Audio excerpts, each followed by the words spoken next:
very busy, obviously. Yep.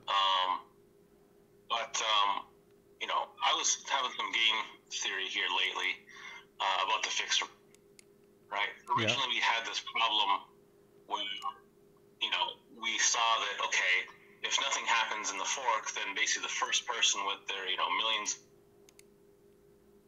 will buy up all the PRC20 tokens. Right. Right. Yep. So then, you know, we thought, okay, or you thought, you know, to save basically someone from buying up all the hex, we'll just, you know, or you'll just get the devs to do the fixer bot and drain all the liquidity pools, and so that it's not really an unfair launch, right?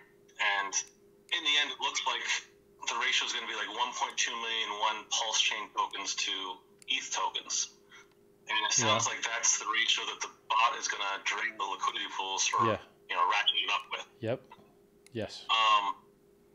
So from what I'm kind of hearing is there's a lot of people that are basically going to use the PRC20 tokens to drain value out of Pulse chain, right? It's not going to work. It's not going to work. So here's what he's trying to explain. Oh, look, this AMM bot is going to come and it's going to mint Pulse out of thin air to buy up all my PRC20s. So let's go make a fake pair that has a fake price to go trick the bot so that I can get a bunch of Pulse for my PRC20. And I'm not stupid. So when I go on Etherscan and I look at the top ERC20 coins, and you could easily just go to ERC, let's go do it right now. Etherscan.com. Yeah, I've witnessed a sacrifice there from a coin, have I not? And it was removed. Yeah, because it's a fake coin that doesn't even work. That HOKK coin is literally non-functional. Yeah, you've proven this already, I believe, yeah. It doesn't work. You can't trade it. Yeah. You literally, it's all counterparty risk. The devs said, hey, send us all the coins and maybe we'll send you some back after you KYC. Like, that's literally what the website says. You're like, okay, so this coin is useless, except that you can go send it and your ID to some guy and maybe he'll send you coins back. It's trash. Total and complete trash. So that coin ain't getting no credit at all. It's totally useless. Which is so there's actually 2 points, right? I guess one of them is I just have a feeling that maybe there's going to be a lot of sell-off of the PRC20 tokens for Pulse, and maybe a lot closer ratio, you know, to what the market's going to be in the end. Might be, let's say, 10% of that. So maybe I was wondering, maybe if the fixer bot does it 100,000 to 1 instead of 1 million to 1. No. Maybe that would be more interesting. Here's what the market maker bot's trying to do. We're operating from the assumption that there's useful data in the existing ratios of the ERC20s to each other and the ERC20s to Ethereum on the Ethereum chain. That is the axiom by which we're functioning. Thus, we are increasing the market cap, the virtual market cap of Pulse by 1 million-fold because we're increasing its supply by 1 million-fold while it's maintaining the same ratios. And so to level the playing field and make everything equal again, we have to increase the prices of all the other things by 1 million-fold. And in order to do that in these automated market maker systems, it's actually really easy because it only takes a square root of 1 million in order to change it.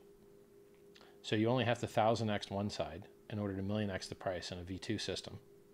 And x times y equals k constant product market maker such as Uniswap V2, which is what Uniswap V2 is and what Pulse Chain or Pulse X is. So you only need to 1000x the bid side. And in order to 1000x the bid side, it doesn't take much Pulse. So you've million-xed the Pulse supply, but you only need to 1000x the bid side to get a million-x price move in a V2 system. And so, you know, the math, since only 6% of Ethereum is in DeFi, because you can calculate how much Ethereum is in DeFi because it's all wrapped Ethereum, and there's no real other use for wrapped Ethereum. And total wrapped Ethereum is 6% of the total Ethereum supply. And so the square root of 6 is about 2.25. And so if using the math for the V2 systems, now the V3 will throw a wrench in it, but that's why we have to test the bot to see what it does. Create the bot and test it. It's not created yet. So you would only need the square root of 6% to 1000x the bid side to create a 1,000,000x price difference. This is the math that I did.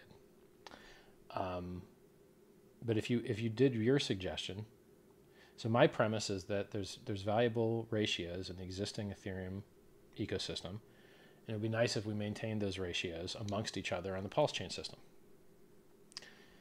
In order to do that, we're increasing by 1,000,000x the supply and thus the market cap of Pulse, and therefore we want to see 1,000,000x higher, quote, prices on everything else so that the ratios are all the same, price-wise.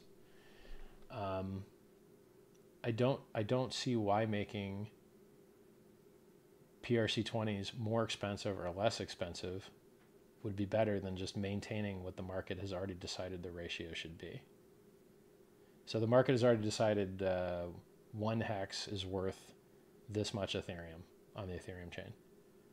And then we fork the network, and now we have Pulse representing Ethereum, and we have hex on this side. But now Pulse is 1,000,000 times more common, or as you say, 1.2 million times more common.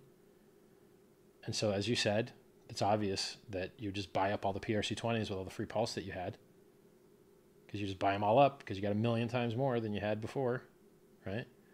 And it doesn't make any sense. And so I don't know how one would arrive at the idea that the ratio should be higher or lower instead of just the same. So I'm open to hearing, because you have to understand none of these things touches any other chain. We're just talking about the Pulse chain versus the Pulse chain. Pulse chain hex versus Pulse. Now the supply of Pulse is 1,000,000 times higher. Should the price of hex be 1,000,000 times higher so that they're equal again? You know, if you spend 1% of the Pulse supply, should you get the same amount of the percent of the hex supply that you would have got on the ETH chain? And I think the answer should be yes. I don't know why you would want to be different. Now that question is different when you bridge to the Ethereum chain, and I publicly posted that question, and it is a much different question. So we know that there's data on the Ethereum chain of a ratio of this much of this gets you this much of that. We know those exist, thousands of them. But now we create this new thing which has different properties, which is how much is an E-Link on the Ethereum chain worth versus its Pulse chain version. Same code, same ticker. Somebody will bridge in their E-Link and their P-Link and put them together in a pair on PulseX. But what is the starting number for that pair? I don't know. But whoever makes that pair has to decide that. So whoever the person is that makes that pair, and anyone can do it, it's a public function, whoever the person is that makes that pair has to decide how much they're going to put of each one. And they set the initial price, and then everyone trades against it. And when they trade against it, that becomes the real market price discovery ratio of the Ethereum version versus the Pulse version. And I don't know where the right place to start those is. So for Hex, maybe they start at 1-to-1.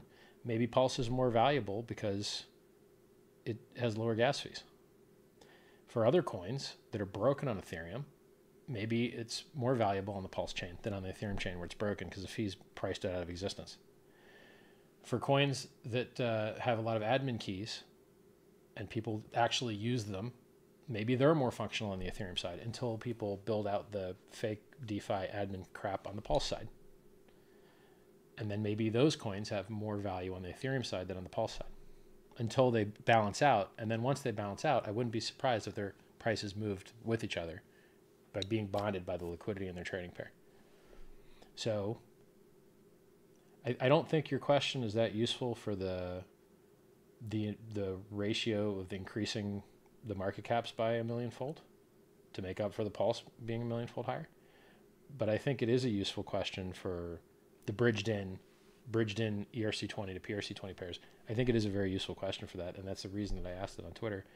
And I'm still curious what those ratios will be because I have no idea. You know, I think Hex on Pulse and Hex on Ethereum are going to be very valuable, but on these other coins, I'm not sure which ones are going to be more valuable and less valuable. You know? And look, this is a decision every single pair has had to make. Every single pair that's been brought into existence had an initial ratio, and then people traded against it and made it what it is. Does that answer your question? Oh, the software just dropped? Well, that sucks.